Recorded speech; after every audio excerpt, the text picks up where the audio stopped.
In this video, I'll be discussing shear stress due to an axial loading.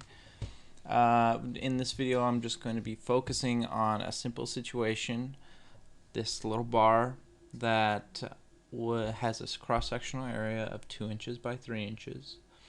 And we're just going to imagine a slice, and I'm actually going to remove the right section of it and kind of put some vectors in place here so we can see where the force, the tensile force and the shear forces are in this situation. So P is going to be our applied load right here, and then the combination of the tensile force and the shear force will actually equal to P. And just to kind of give us a diagram here, it should look something similar to this. So literally the force plus the shear should equal to P. It's the vectorial addition of those vectors should equal, the applied force, which makes sense. Here's a couple equations that are probably pretty easily to work through and determine yourselves, but I just want to write them up. These two, shear stress and tensile stress, fairly straightforward. Vector force over the active area, and if you wanted to determine these two, just use a little bit of trig. P sine theta equals shear force, and vice versa for the tension. So our goal is going to be, we're going to determine the shear stress at 30 degrees, 45 degrees, and 60 degrees. And so I'm going to do it the long way, basically, for 30 degrees, and then I'll show you kind of a shortcut for 45 and 60. So starting off, do it the long way. Okay, so the long way consists of calculating both the shear force and the new area. So let's use the equation Fs. That's going to equal the applied force P sine theta with the convention that we have. So I haven't given us any numbers yet, so I'm just going to make something up. We're going to use Fs. It's going to equal 500 sine 30. And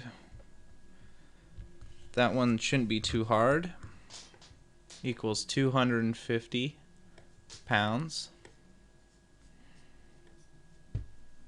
Easy peasy.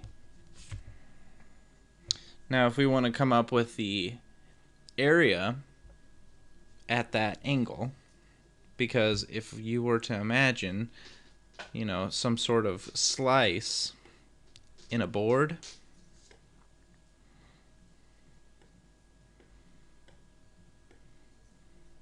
I would expect this surface right here to be longer and have more surface area than an actual cross section. So with all that considered, I'm just going to calculate that out. If we want the area at that angle, we just do the area cosine theta. And I just let you guys imagine the trig. I drew a little triangle above. So if I figure that out, if we just work that number out, right? This is going to be 6 all over cosine of 30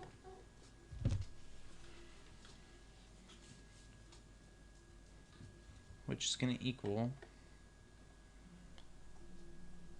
a little bit higher, 6.0 928. And that's in inches squared. So now that we have that information, we can use both of these pieces of information to come up with our shear stress. 250 all over 6.928, which equals 36.1, basically. Hey, puppy.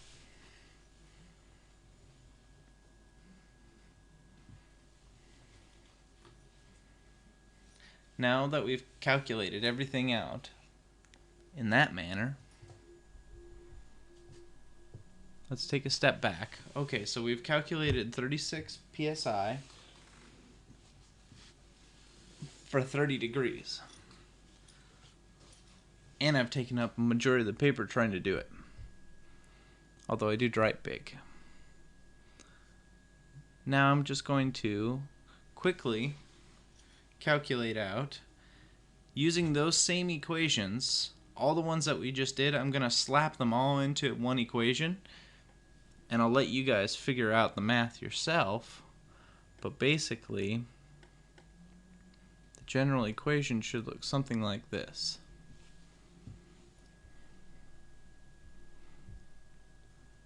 Should look something like P sine theta cosine theta all over the original area.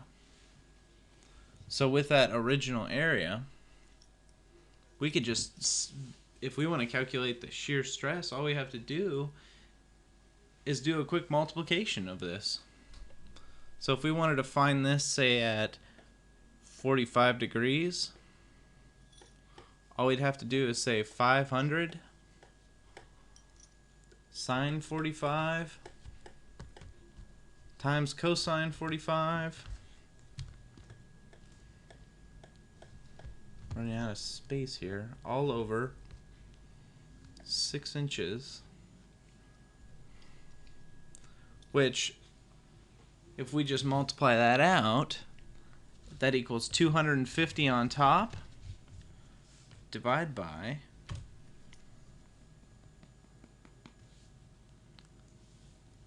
6, which is going to equal 41.67 psi.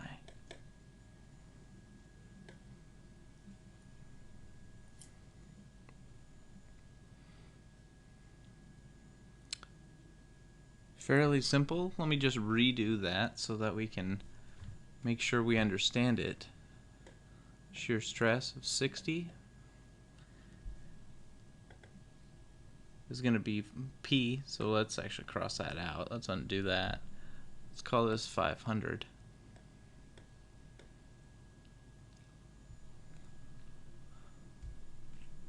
Sine 60 cosine 60. Sorry for running out of space again. And then once again the original area, 6. You work that out and you find that the shear stress at 60 degrees is equal to the same thing that we calculated in the beginning, 36.1 psi. So we have 36.1 here, we have 41.67 there, and 36.1 in the long calculated way. So with all those equations, it's either you do it incrementally, step by step over here, or you do it in one foul swoop as I did in the last two. Up to you. All it is it's playing with these equations that I have up here and just up here. All these equations are what were used to determine this. So not too bad. If you guys have any other questions about how to determine shear stress due to axial loads, don't worry, I'm going to be covering this again, especially once we get into more circle, but I just wanted to kind of cover it real quickly because I've had a couple people request it. Hope you guys have a nice day.